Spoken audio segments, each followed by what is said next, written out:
These missions in Afghanistan, they are really hard.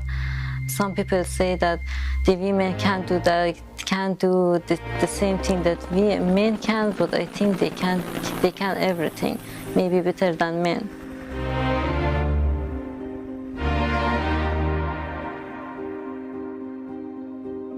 It is time to bring our forces home. The Taliban launched its offensive when U.S. and allied forces began their withdrawal from the country. The Taliban announced their new interim government, including one of the world's most notorious terrorists. Warnings earlier in the week, Asha, from UNICEF that atrocities against children are now growing day by day. The Taliban says it'll work to uphold Sharia law as the new government interprets it. None of the decision makers will be women. Will half of Afghanistan's population be able to study and to work freely?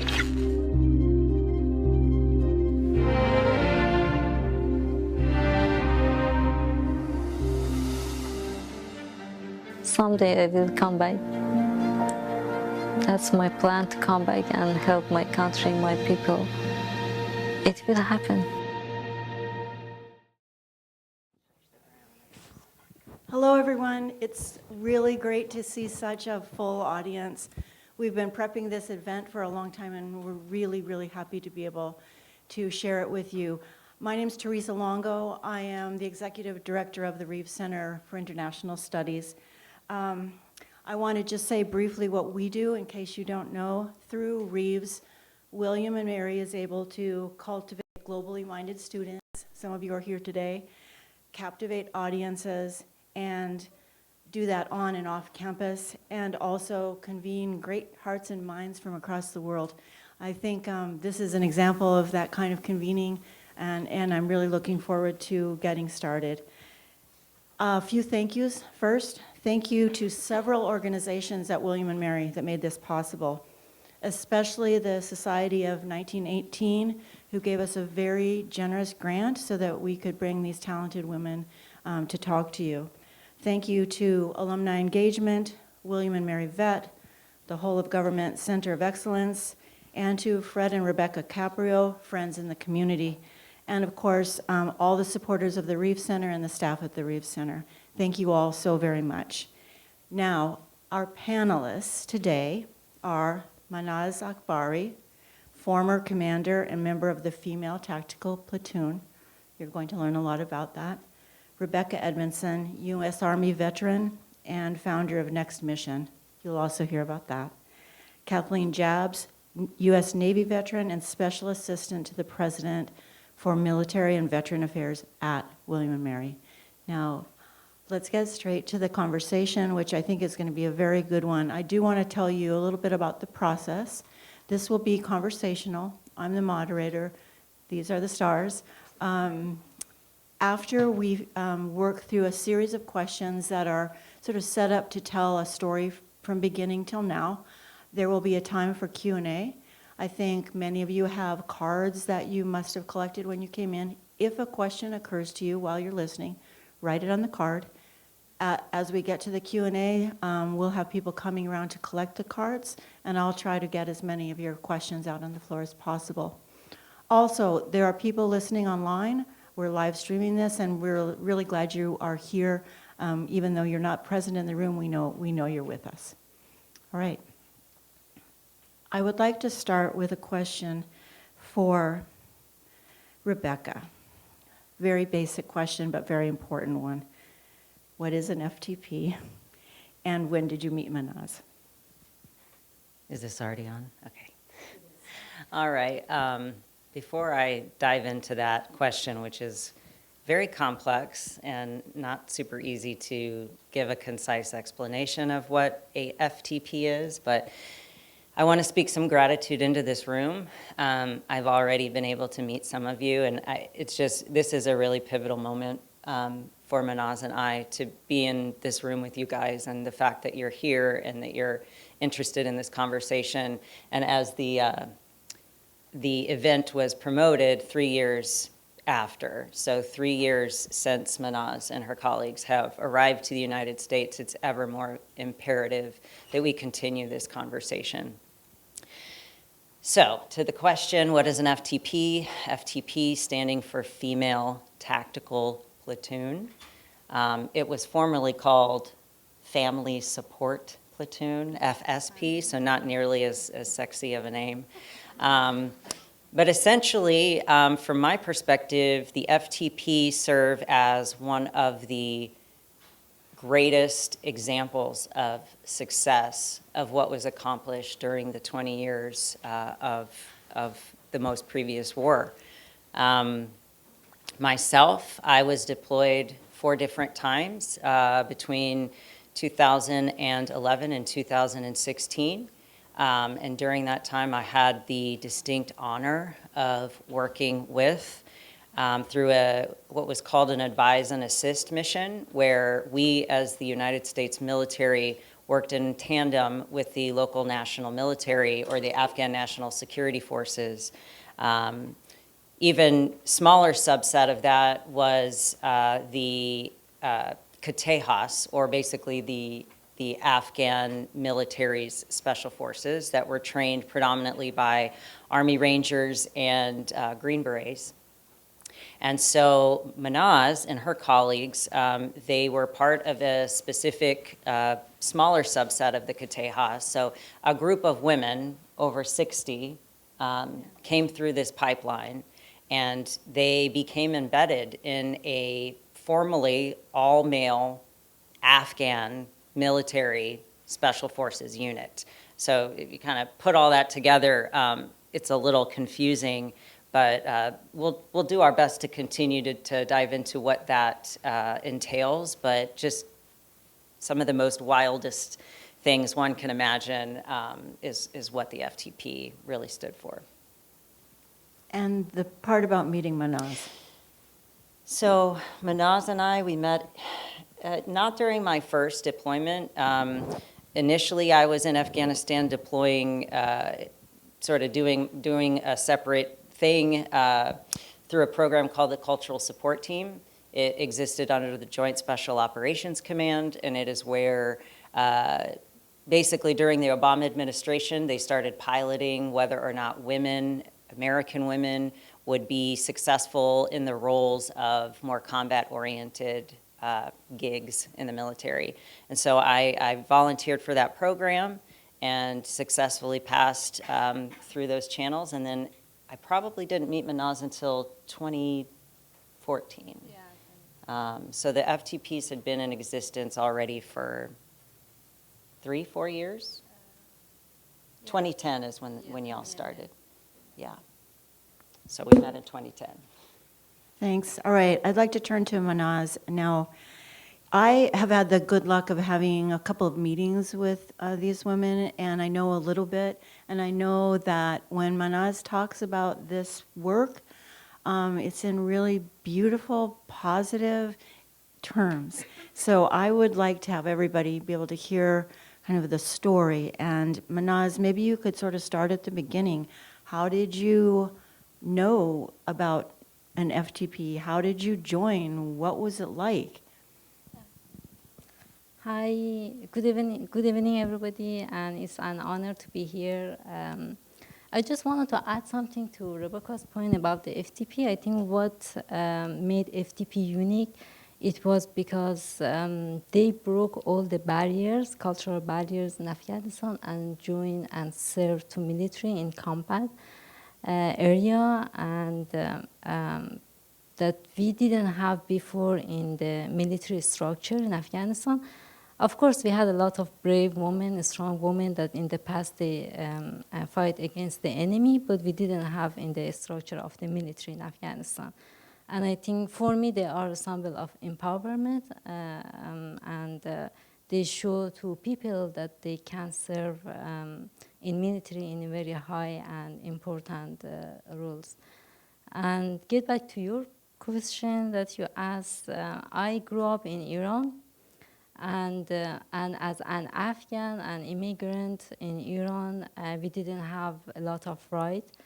Iranian government imposed a lot of restriction on Afghans in Iran. So, for example, for going to school, we had to pay a lot of money. Like, we didn't have a right to have a high-paid or prestige job. We just allowed to work in a low-income jobs, and also in physical labor job, like this kind of stuff.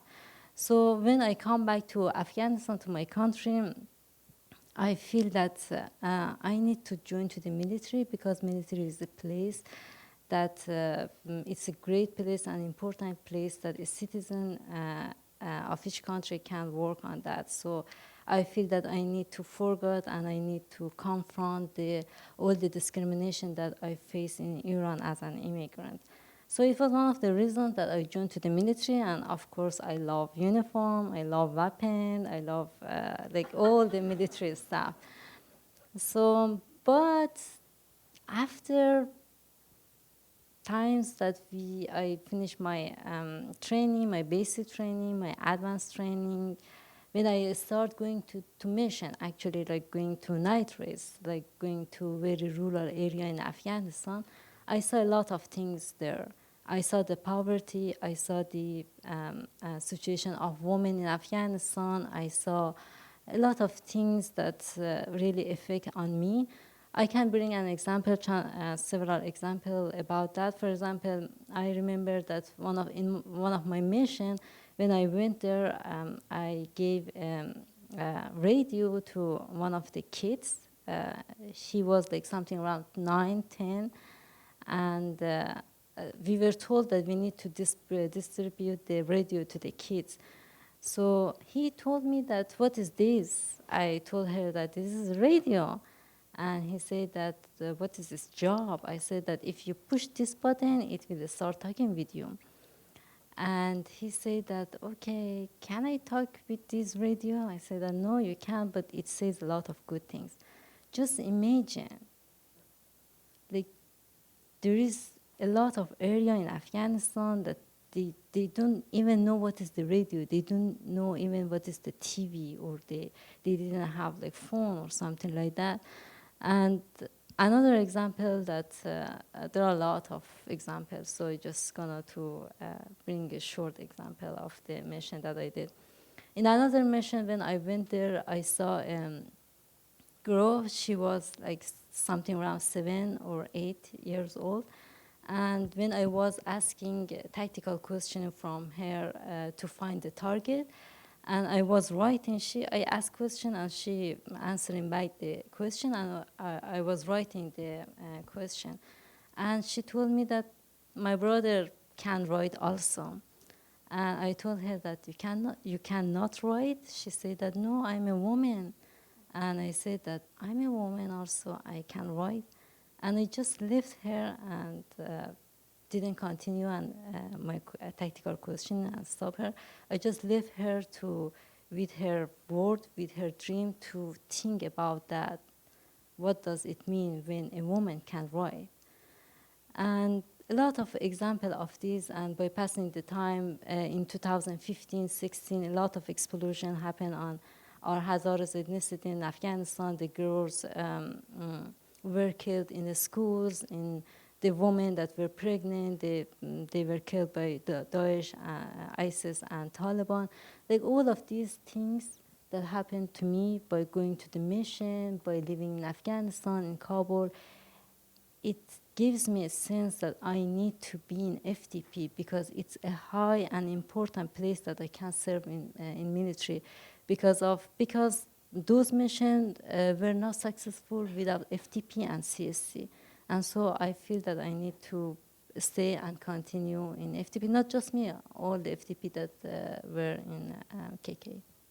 Yeah, it sounds like when you describe your work that there's sort of the work itself, your assignments, but also modeling what it can be for next generation girls and women. I may add to that, it's easy to gloss over the work itself, right? This work that we did initially, it was classified. You know, I wasn't allowed to talk about this with my family back home. Manaz certainly wasn't talking about it with her relatives. It was very unsafe, especially for Manaz, to be known as this individual that was going out on, as she said, night raids, also known as capture-kill missions. And so when we America had identified an enemy, a threat, and we were ready to go after that individual, it was Manaz and her colleagues that would be able to speak to that person's wife or his daughter or his mother, and to be able to corroborate information that would enable us to actually detain the right person or identify, in most cases, the body. And so it was a very difficult and a very dangerous job, but as Manaz has mentioned, it was very rewarding, because going out there and going into the homes, the actual homes of Taliban commanders, and seeing, you know, the environments that people were living and how women were being treated, it just further reinforced the need for this type of work. Kathleen, let's turn a little bit to you. You know each other, you've met before, and I also know that both Manaz and Rebecca have said really, you know, good things about your meeting, in the sense that you understand each other in some way. What do you think that the three of you have in common? And I'm really thinking in particular about the roles of women and the challenges women face in the military.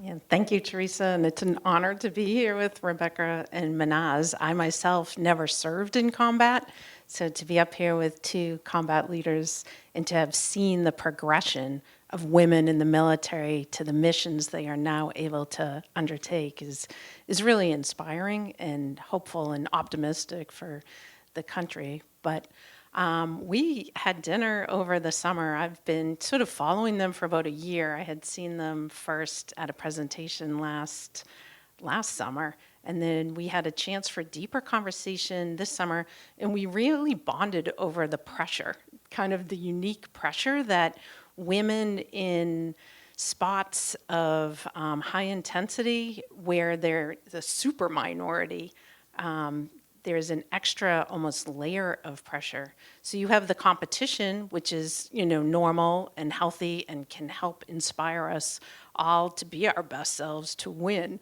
But then there can be another sort of edge to that competition when you have to thrive in an environment at the expense of others sometimes. And when you feel, we used initially an example, I was at the Naval Academy in one of the earlier classes of women, and we were very super minority, you know, about less than, my class started with 1,100, there were about 110 women, we finished with 80.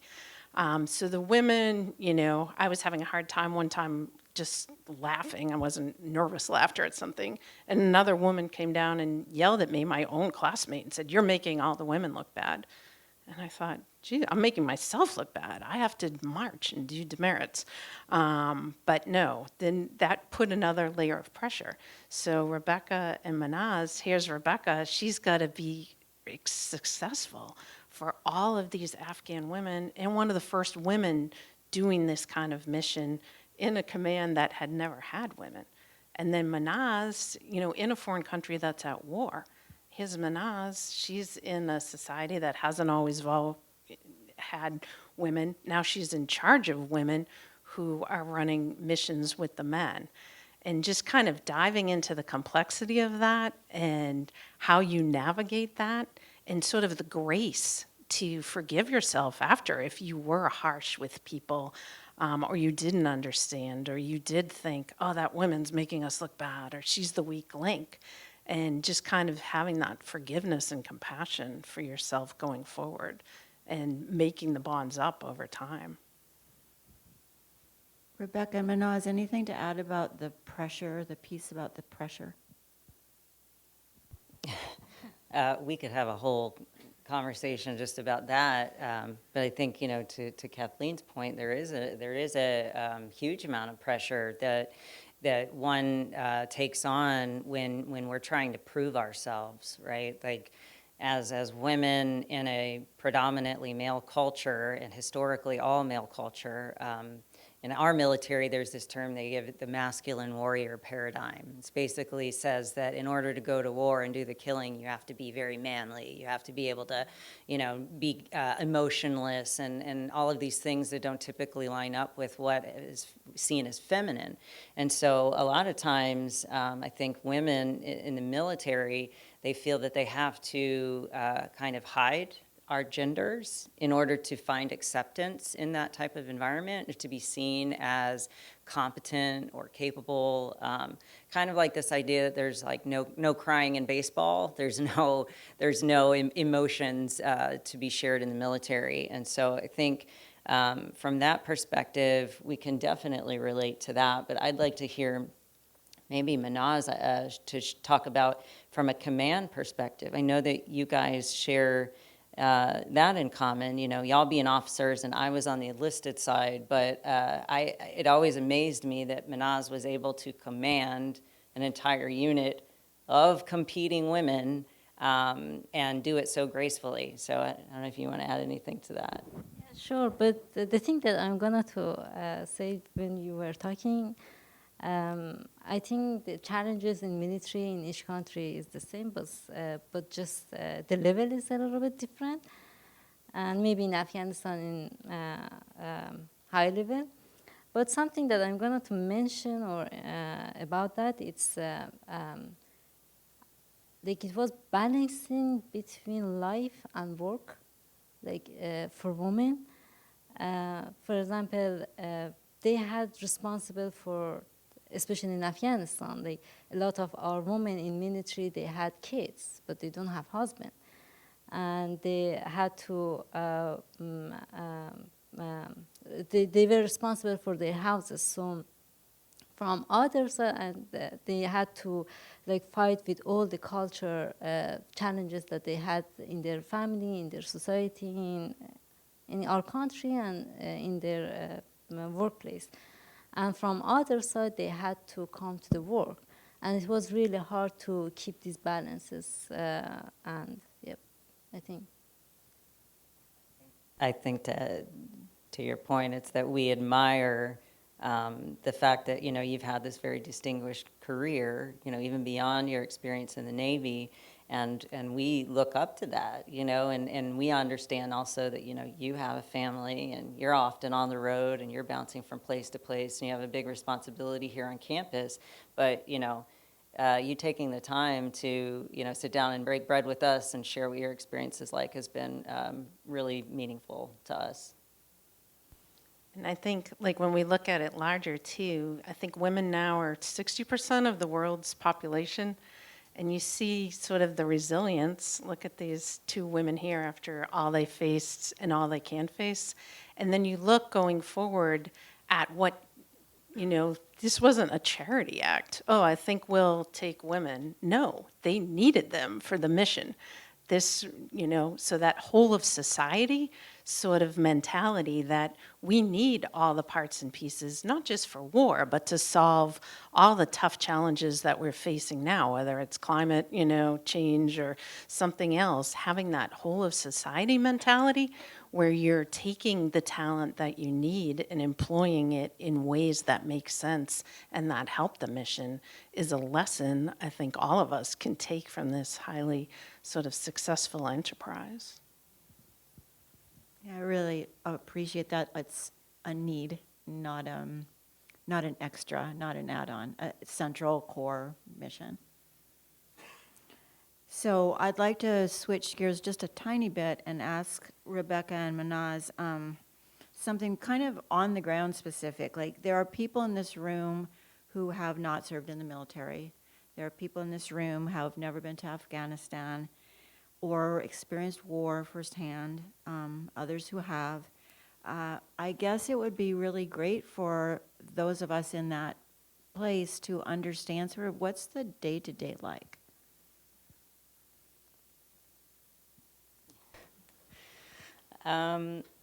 Well, the day-to-day for U.S. military in a deployed environment, I think, is a lot different from what life in America day-to-day typically looks like. But I can tell you from my vantage point, I would often wake up feeling like I had literally the most amazing, important, rewarding, fulfilling job that God could have bestowed upon me. And I don't know that that's every veteran's experience, but for me, my day would normally start, I'd get up super early, I would meet with Manaz and the rest of the FTPs, and we'd throw on all of our kit or our your body armor, mostly just that. We didn't want to be too uncomfortable, but we'd throw our gear on and we'd go hiking through the mountains. And we would do that on basically a Monday through Friday, everyday basis, so that we would condition our bodies to be able to maneuver under that load, which granted was only a small portion of what we had to carry on these night missions, but it was still substantial enough to help keep our cardiovascular to where it needed to be. And there was just something really special about looking around my environment and seeing, which is, if you've never really seen Afghanistan for what it is a beautiful country. The mountains and just there's so much stillness there. And so early in the morning when we would be, all running around, hiking through the mountains, kind of getting our sweat on, it was just this really bonding type of experience, because it's not exactly easy. No one wants to get up that early and do that kind of shit. Excuse me. But you do it because you have to, and then you kind of get through it. It's kind of like a growing pain that everybody's going through together. So the day-to-day really looked like that. It's just kind of staying on top of our physicality, and then we would often very regularly be doing a lot of training, basically practicing what we would be doing on these night missions during the daytime. And then when the FTPs would be deployed, so they were deployed in their own country, right? It's not like we, American military, how we deploy, we go to another country, we're gone for 3, 6, 9 months. They were deployed in their own country, so they would be on a military installation, an American military installation, and then they couldn't go home for 3 months at a time. Right? And so what would occur during that span of time would be much different than the day-to-day training stuff. Did you want to talk about what maybe deployment day-to-day life was like? I think I'm gonna to add something to you. One of the most important responsibility day-to-day that we had, I think, and we always had this conversation with FTPs in the compound, it was that reminding ourselves that we are serving our country. Reminding ourselves that the challenges of Afghanistan that our country were facing, the problem of women, the problem of minority in Afghanistan, and poverty, and the lack of education, opportunity of education. It wasn't just doing the daily tasks. For example, okay, I did my running, 6 mile my running today, finish, and I did my shooting, and it finished. It wasn't just that. It was about why we are here, why we are serving our country. And I think with reminding all these things, and Rebecca knows that every night we had a group of FTPs just get together and talk about this kind of stuff. When we reminding this kind of stuff, we just being more stronger for the next day. I think one of the most important responsibility day to day was to reminding why we are serving our country. One of you mentioned something about the night mission. Can you tell us about one of those, or get us a better picture of what happens? Culturally, the men in Afghanistan, they are not allowed to touch women, and they speak with them. So it was one of the reasons that FTP bridged this gap. And so we were in the mission to search and doing tactical questioning from women and children to find the target. So the mission was like a combination of Americans and Afghans, and so they go to one of the leaders, Taliban and ISIS leaders, one of them, And so they just surrounded the houses, and they do like security and take security inside and outside the building. And after that, it was our job to make call out. We just called the women and children and the men in the compound to come out. And after that, we like did CQB. We did, searching and asking tactical questions from women and children to find the target. So, if you wanted to add something to this. Yeah, we forget there's a lot of acronyms that are just easy to slip out of our mouths, but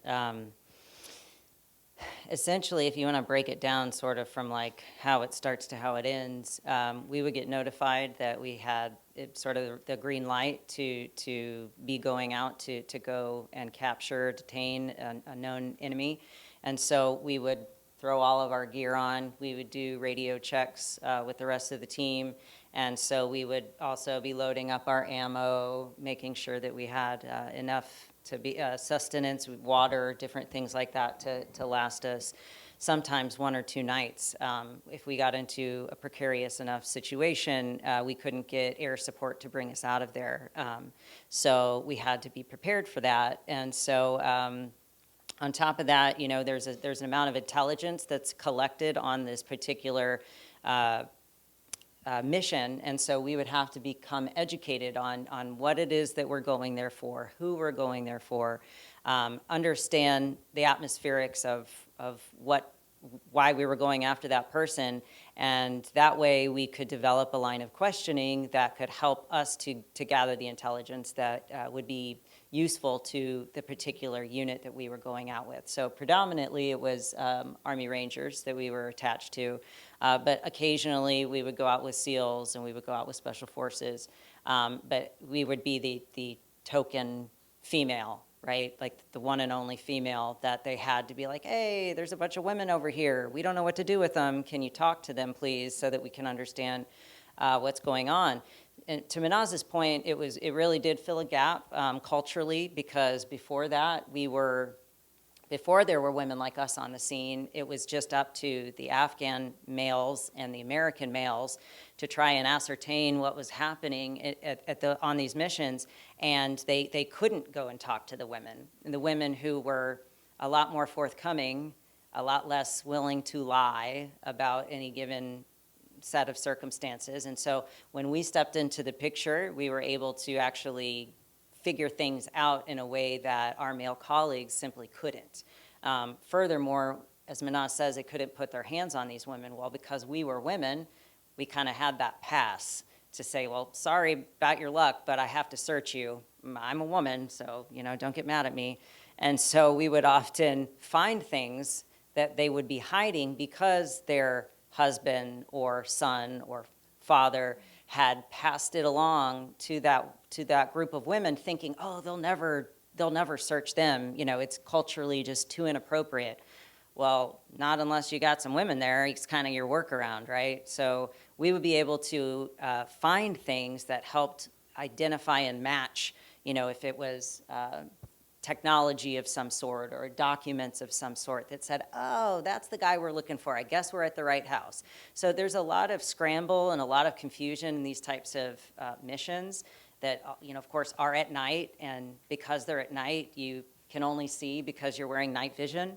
So to be able to do all this stuff through this green, hazy fog of night vision goggles adds just like a whole nother layer of challenge on top of everything. So it was just a very complex mission set, if you will, but it was pretty amazing to see how great they got at this job over the span of 10 years. After that, it was just like, no big deal. It's just another night. We're just going to rappel out of a helicopter and, you know, get shot at, but, you know, hopefully we'll make it back home and we'll laugh about it later on. It just became just day-to-day life, surprisingly. Do you still think of rappelling out of a helicopter as normal?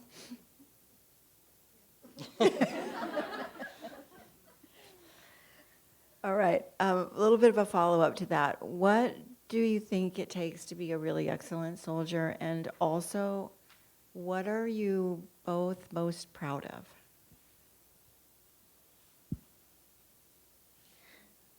I don't know. I'm curious. I mean, as far as I'm concerned, whether you're Navy or Army or Air Force, whatever, I think we all have our own ideas of what it takes to be good and successful in the military. But what do you think, Kathleen? I'm not a soldier. Yeah, same. I know. We just have to clear that up. I think the resilience is what sticks with me the most, that ability to just stay mission focused and to get the task completed while you're caring for all those around you, never losing sight of the people. And so really having the understanding of the leadership required and the trust that the American people have placed in you to be able to go and represent them and represent our country wherever you are. So that's not like one thing, but I think it's being a soldier, a good soldier as an FTP. It's a combination of mental toughness and physical strength and resiliency together. Like we had to be prepared for going to very hard mission, walking on the mountain, maybe snow until the knee, and with 40 extra pounds, and also working in a high stressful environment, like during the night mission. Unfortunately, 5 or 6 our FTP were wounded in those kind of mission, and 2 of our culture support team, our CSC, were killed in those kind of mission. And beside that, we work in a very high male dominated environment, and we had to be resilient. And to your point, I think no matter what is your role, as long as you doing a positive and doing contributing in your country, you are soldiers.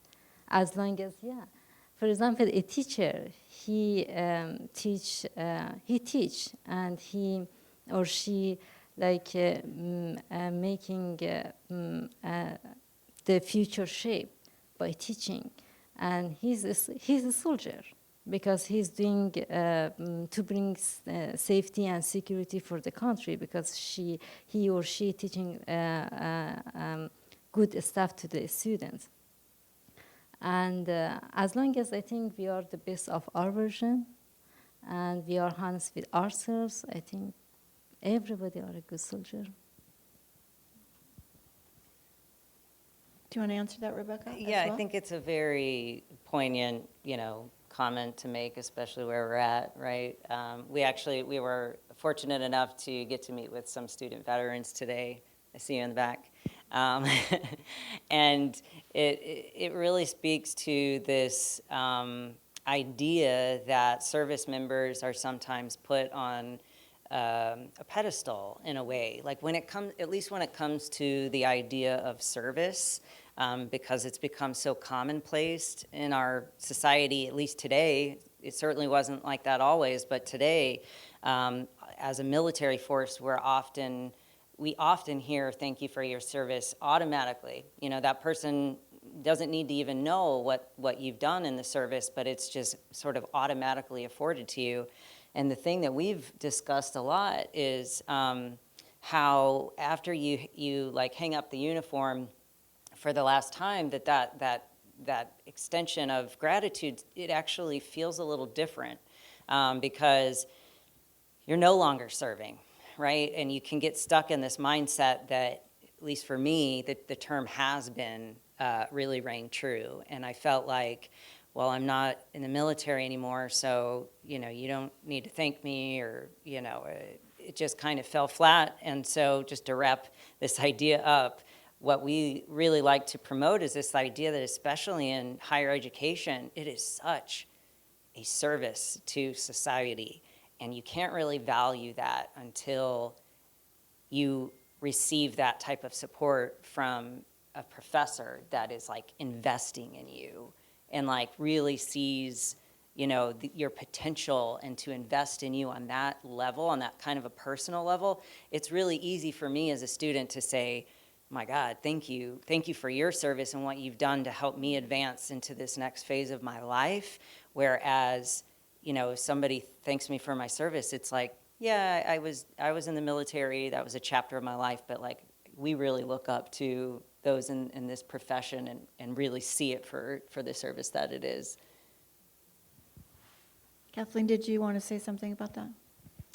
No, just that, I mean, I think we do thank you for your service, and we do hear it a lot, but how do we play that forward?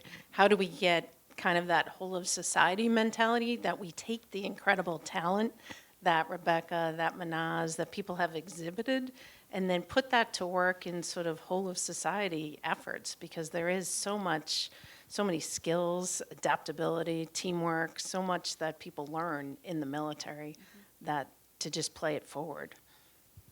Kathleen, as you yourself have said, you're not a soldier, but you do have a deep understanding of military life. I'm wondering where you were professionally at the time of the evacuation, and what were you thinking about at that time? During the evacuation, I was serving as the acting secretary for Veterans and Defense Affairs for the Commonwealth of Virginia. When the Afghan fell, for lack of a better word, it was chaos. You know, I had an Army officer working for me who had done multiple tours in Afghanistan. He was traumatized on the phone, constantly trying to find his interpreter. And then the Afghans started arriving in Dulles Airport. And suddenly we had to coordinate at the state level with the federal bases. Virginia had Quantico, it had Fort Pickett, and then called Fort Lee, which became bases for Afghan refugees and their families. So I was the governor's person helping coordinate with the military bases to ensure they were ready and that we were doing everything as a Commonwealth that we could to support. And it showed the generosity of people, you know, as the time passed in the camps. You know, it was summer, and then it was getting colder. It was winter. People were still there.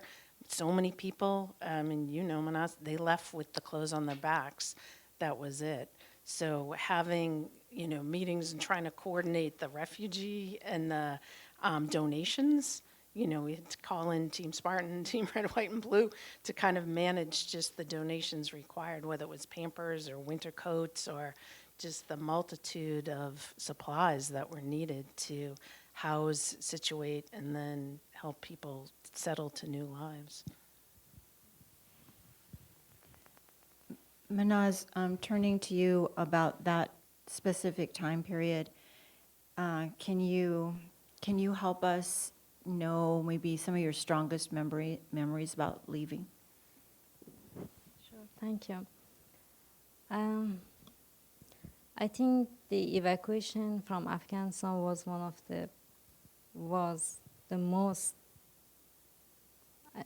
the worst things in my life. And when I was in the airport, I think it was 17th of August, there were a lot of people. I feel that all the people from all over the country came to Kabul, airport Kabul, to run away from Afghanistan. You could see like old people, women, pregnant women, children, newborn baby, that their mother carry them.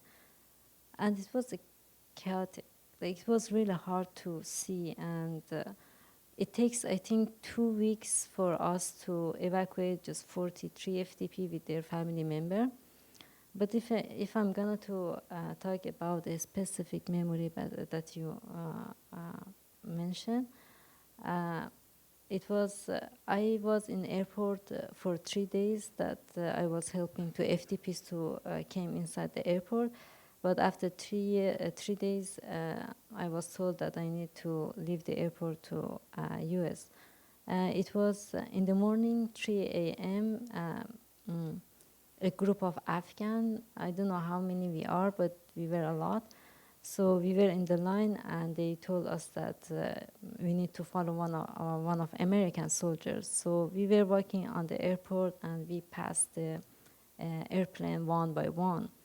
And because we had like pregnant women in our team and some people that they were old and children, we were a little bit slow. So it takes, I think, 5 minutes or 6 minutes that we were walking in the airport to see, to reach the airplane. But the airplane that I saw, I become so disappointed because it was a very big cargo airplane. It wasn't because of the airplane, it was because I had a lot of memory from those kind of airplane.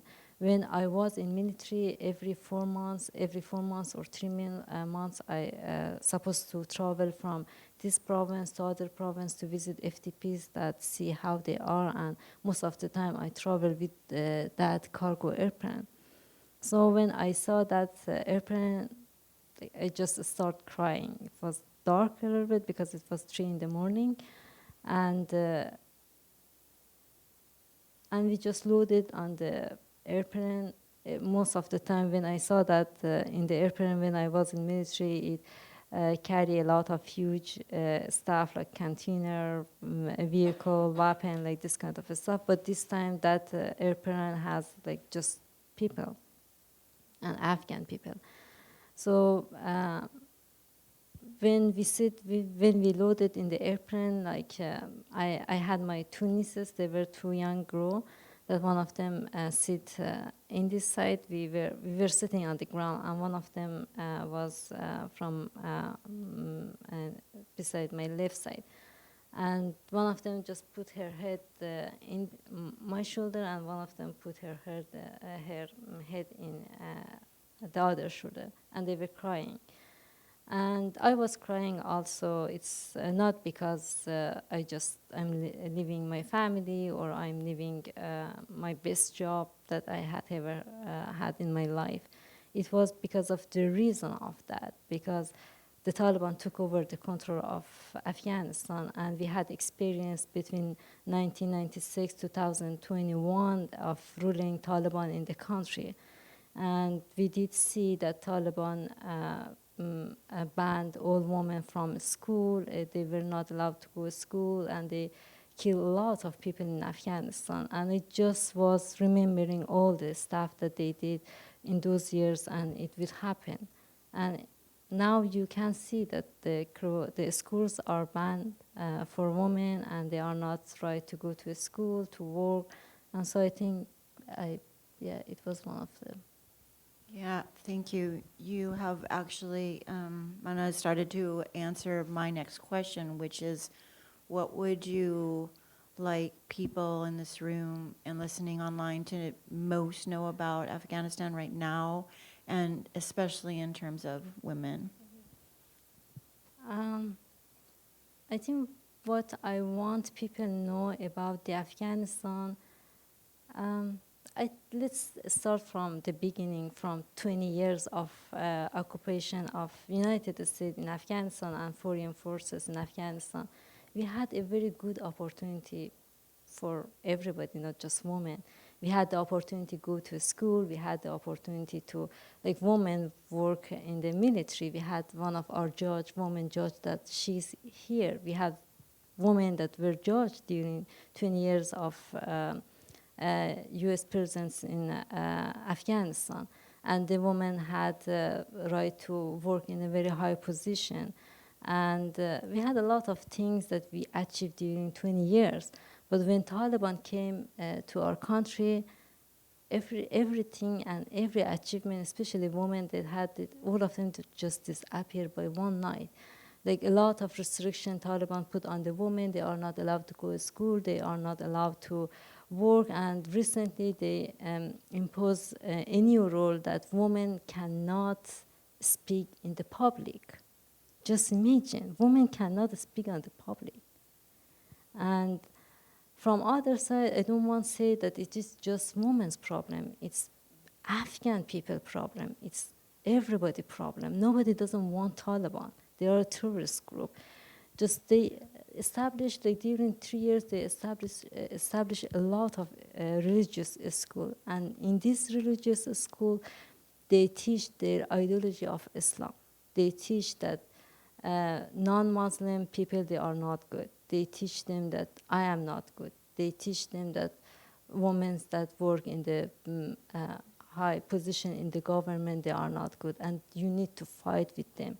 I'm gonna to say that if today we have just a group of Taliban in country, but if Taliban stay in the country and they put a lot of impose, they establish their schools and what they force the teacher to teach in the public school by passing the time in 10 years, in 15 years, our kids raised under their ruling, and so we will have a country of Taliban, and it's really dangerous for Afghan people and for everybody that live in the world. If I may add to that too, I think, Manaz speaks to what can be expected in the years to come if we choose to do nothing about the situation. Just because it's no longer in the public eye, it's no longer the interesting thing to share on the news, it doesn't mean that people aren't dying every day and starving and experiencing some of the worst conditions that one could ever even imagine, let alone experience themselves. So it's impossible for those of us who have a connection and who have worked in efforts of this country to forget that. And so, it's something that we're reminded of every single day. And, I think that oftentimes people think, oh, well, you're here and you're safe.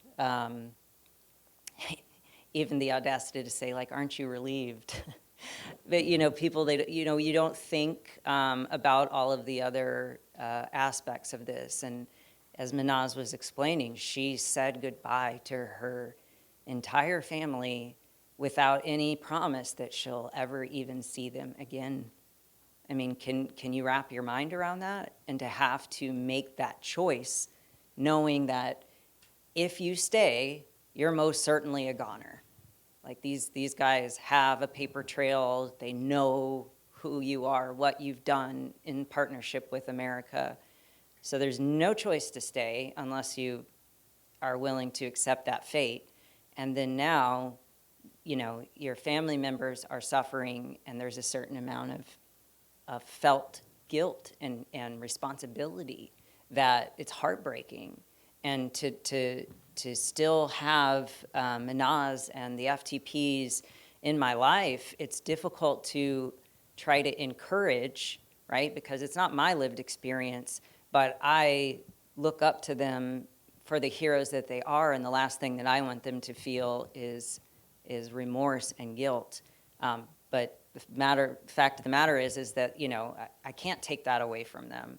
And so I think what's really important is that people care about this situation, and these people have literally given everything that one can give for our protection and for the safety of our country, and now their family members are unsafe.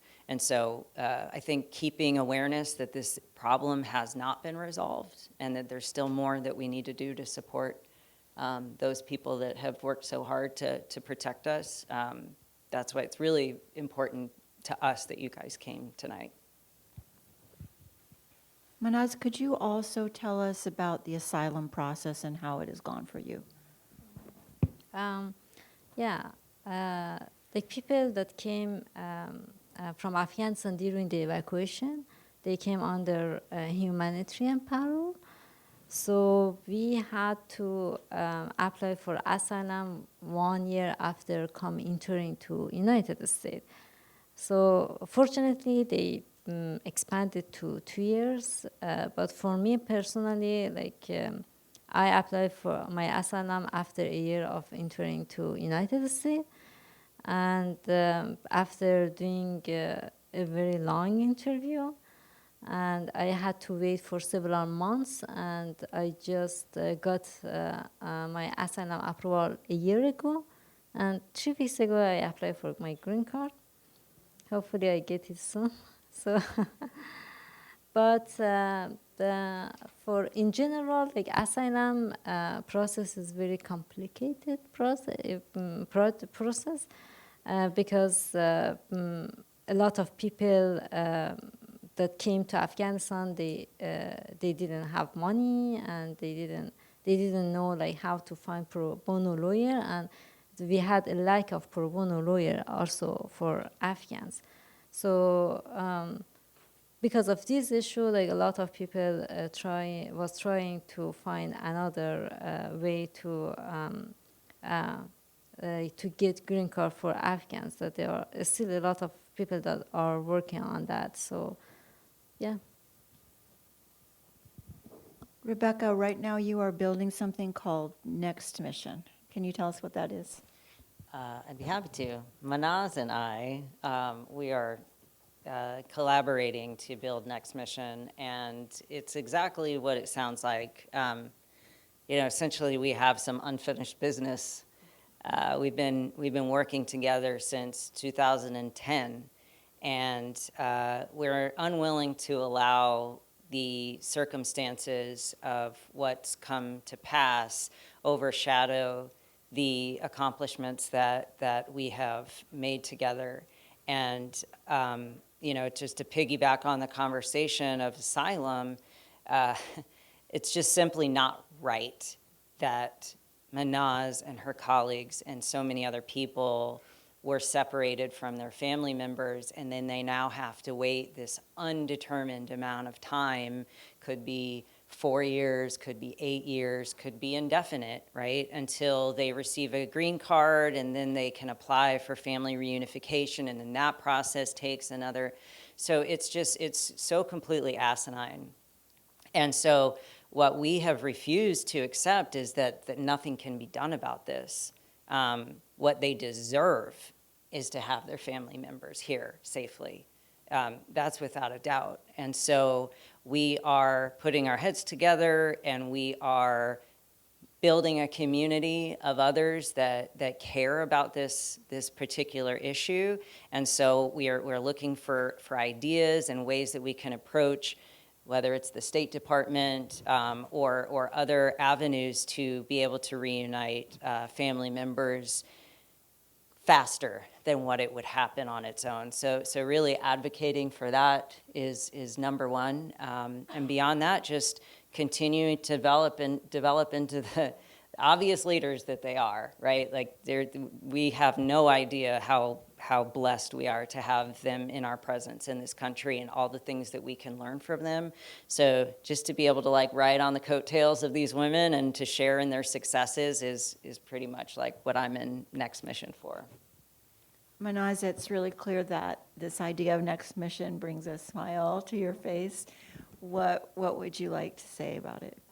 I want to say that I joined to FTPs. I was one of the first women that joined the FTP, and I almost know all the FTP that came to KK. Our unit was called KK. So I had seen these girls, how brave they are, and I saw that they dedicate their time to serve their country, to serve their people, and they didn't have time to go to school. We had some of the FTPs, they finished their higher education, but most of them, they couldn't go to school, and they were very young, 18, 19, 20, and they choose to stay in FTP. They choose to be separate. All week they were in the KK for doing the training during the night, during the day. And so they choose to serve their country, and they choose to not to go to school and serving their country. And most of the time, they were separate from their family member because they were at training or deployment. I'm really interested in this organization because we are working in two major things: one, reunification family, and one, education, that FTPs didn't have it in Afghanistan. I'm just going to say I really appreciate for all the people that help us, me and Rebecca, to establish this organization. So thank you. Thank you. All right, the next step in our event is, well, there's one question that we're going to hear on the microphone from Lita. And then some of you, all of you have cards and you may have written a question. Please pass them to your left, my right, and they'll be collected. And then I'll try to get to as many as possible.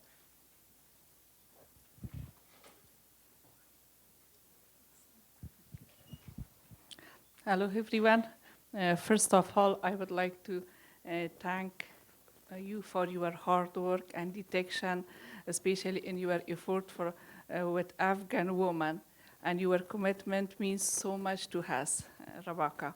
I have a question for Rebecca. During your work with Afghan women, especially for the Afghan Female Tactical Platoon, how did you find them in terms of their resilience, strengths, and challenges? Additionally, what impressions did you form about our people and culture through your experience?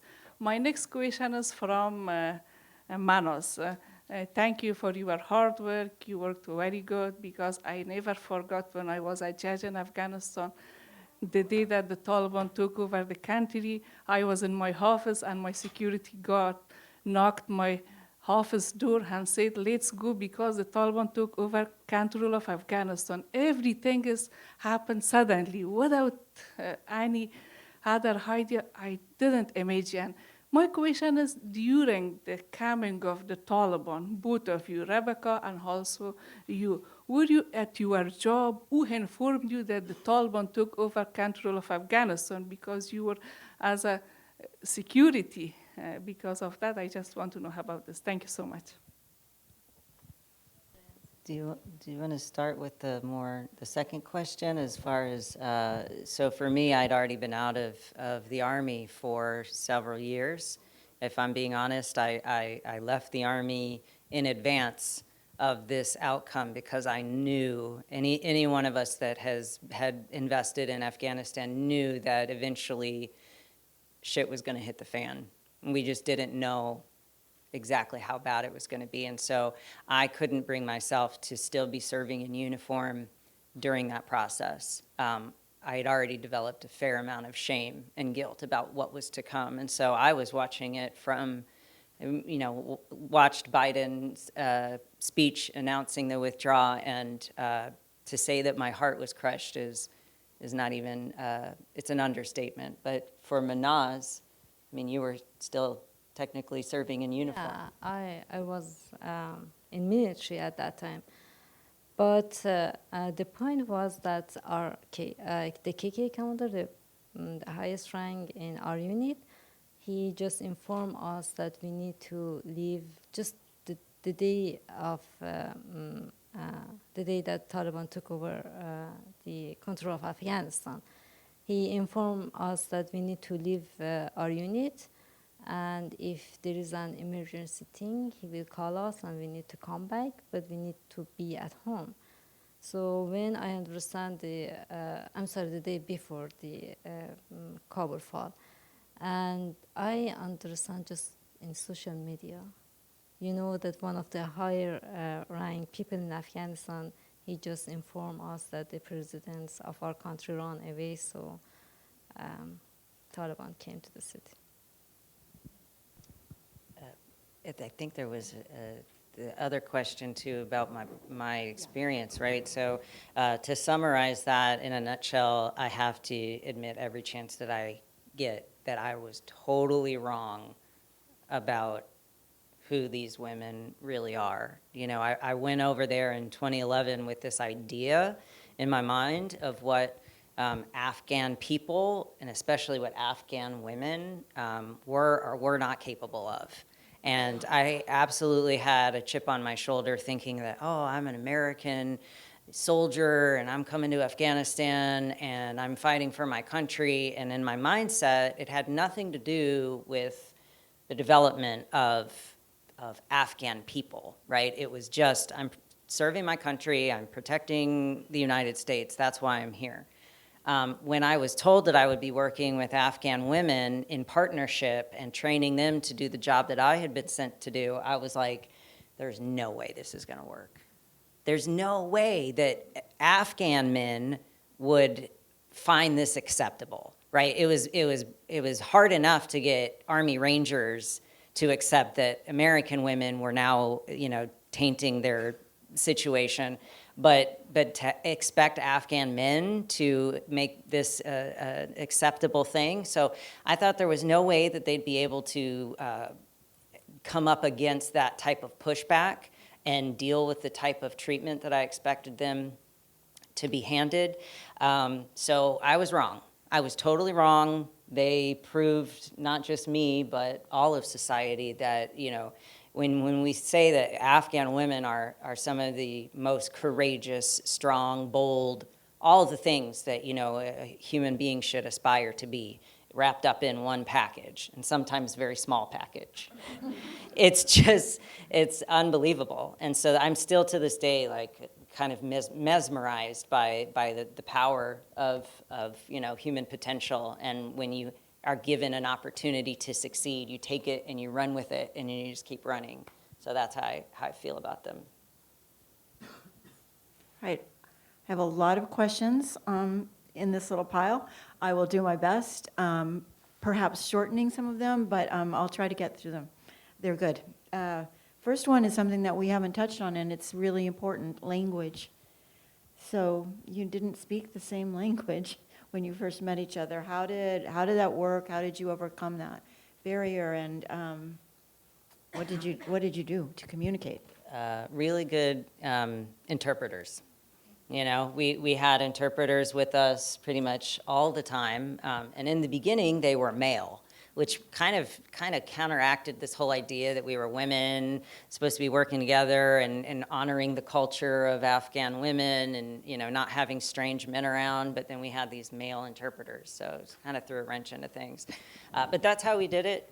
There was definitely a lot of confusion at times. Working through an interpreter can be very challenging, and oh, by the way, they're human beings too, so you're not just supposed to use them as a tool. You have to develop a rapport and bring them into the fold because of how important they are. So it was a learning curve, but I think just to sort of summarize that, it was an interpreter all the time, and then eventually, these women are so brilliant that they learned how to speak English. So a question that somebody from the audience has is specifically for you, Rebecca, is why did you leave the Army? And also following along on that is the specific risks that you both faced in terms of being of the FTP. So the specific risks, as Manaz mentioned, 2 of my CST colleagues were killed in action due to improvised explosive devices that were either hidden in the ground and daisy-chained and set off, or one woman was actually wearing it under her clothing.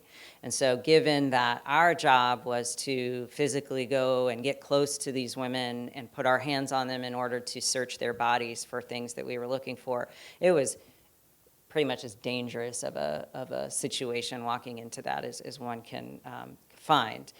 We also had one of the FTPs was actually shot through the back of her neck and through the front, and it destroyed her occipital nerve. So now she's legally blind in one eye, but she survived, right?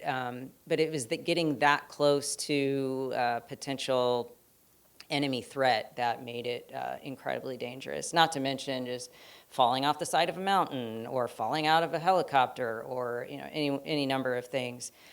So the danger was real. And then why I decided to leave the Army was because I discovered kind of my purpose in life through working with the FTPs, or I at least discovered what I wanted to do with the rest of my life, which was to have meaningful relations with people that I can and add value to and support. So that's all I really wanted to do with the rest of my life. And so I knew that the war in Afghanistan would eventually come to an end. I wanted to get out ahead of that and start thinking of ways that I could support the FTPs in a capacity that was outside of the military. What was it like to work jointly with the Ranger Regiment? You want to take that one, Manas? What was it like to work with Rangers? Is that the answer? Pretty much, just laughter. I mean, it was like being a woman trying to like weasel your way into the Army's biggest fraternity. That's like constantly hazing each other, and I mean, they're the trigger pullers, right? Like they're the Army's biggest special operations force that goes in to do the dirty work and to eliminate enemy threats. And so, to be a woman in that environment, what was your take on that? Because like everything in Afghanistan come back, especially for women, come back to traditional and cultural things. So we were told that we shouldn't like talk from our male colleague from Afghan, our Afghan male colleague. We shouldn't talk a lot with Americans, with interpreter, with male interpreter. So at first 1 or 2 years, we just obeyed the rules. But after that, we feel like comfortable with the soldiers, male, Americans and Afghans. And the good point that they really were respectful to us. Like before they coming to the Afghanistan, I think they had listened about the culture of Afghanistan. And so I think it was really good. We had like some teacher, American male teachers that really were respectful, and we learned a lot of things from them. And also when we came to the United States, we have still a connection with them. So I really like it. Both answers, your laughter and your fuller answer, are both really good. There's a question here that is important, and I don't think I got to it fully, so whoever wrote it, thank you for asking it. It's about women integrating back or into society after they're no longer in the armed forces. What are the particular challenges that apply to women? And Kathleen, you should be in this conversation, I think, as well. You go.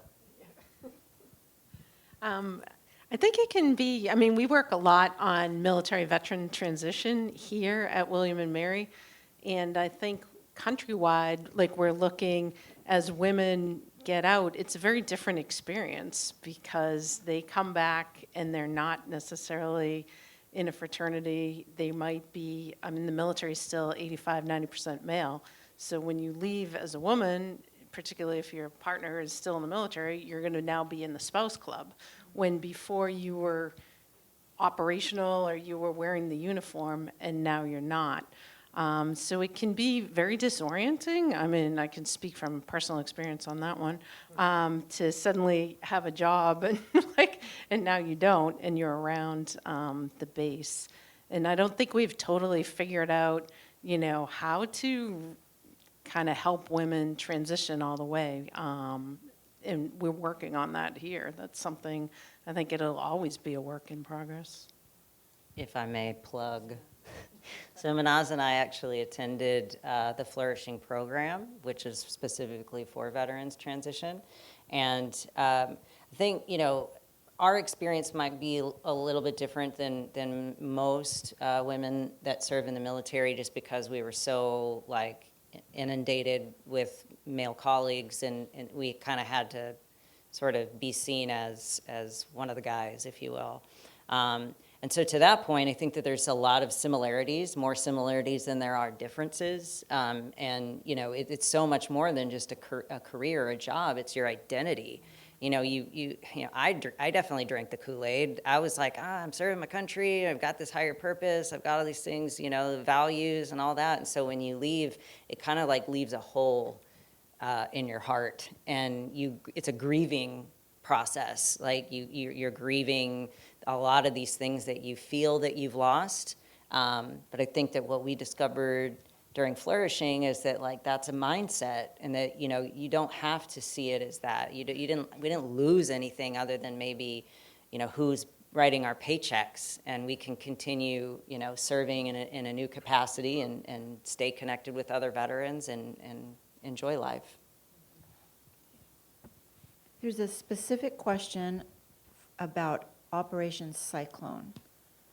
Are any of you prepared to talk about that and what it contributes to what the questioner asks is the current quagmire in Afghanistan? Well, I wish I knew what that was, because I feel left out of the club, but I actually don't, if anybody's willing to speak on that. Operation Cyclone, July 9th, 1979. That's when the United States started this quagmire that is in Afghanistan now. I'll give you a perfect quote. It came from Russ Travers of the Belgium's Way. He said, and I quote, "The United States blew it in Jalalabad, we blew it in Baghdad. We, the United States, created the Taliban, and we created ISIS." So I'm sorry, we are the ones that created that question. And I'm really angry that it takes so long for you to be granted citizenship when we were responsible for the flag. Thank you. Honestly, thank you, because not everybody has that insight as to like the responsibility pie and what America actually has done right and wrong and contributed to all of these things. And what you ended on, the apology that it's taken so long, right? Like, it is a travesty that these women who are heroes for our country are treated like they don't, you know, they have to be able to justify why they can never go back to their country. Like, it's so unbelievably insulting and shameful that I definitely can relate to what I'm hearing in your voice. And the thing that I would say is, you know, there's only so much responsibility that we as individuals can take for something that really was out of our control. And at that level of decision making and all of that stuff, you know, I know why I went to Afghanistan, and I feel good about the service that I had in that country during that time. I can't let all of the nonsense and the senseless decision-making and poor choices overshadow like the goodness that came out of it, at least from my personal experience. I can't let that happen, but I definitely share in your feelings towards the situation. Thank you. One final question. What can we do to help support Next Mission? Donate? Lobby? We'd love to help this succeed. I think y'all are already doing it. I mean, honestly, this is really a very pivotal moment for us to be able to speak candidly to an audience that is inquisitive of real life. And we're just looking to grow our community and make bonds and friends, and you know, as students and student veterans and faculty and members of the community and people that have worked, you know, on Afghanistan as a country, we want to know all of you. We want to be able to feel connected in a way that, you know, we're rebuilding our community that, you know, that we lost in the military. And so now that we've arrived and this is life, and we can cherish that. And I think just you guys staying tuned into events like this, hopefully we'll see you next time we have the opportunity to come and speak. Thank you so much. So as we close, I would like to say thank you to all of you for being here, being so attentive, for your good questions. It's been really a riveting, captivating conversation. Thank you for the people who are listening online. I can't see you, but I assume you can see us, and including members of the FTP who we know are interested in coming in from other parts of the country and to listen to this conversation. As you leave today, there's a table with some interesting information on it.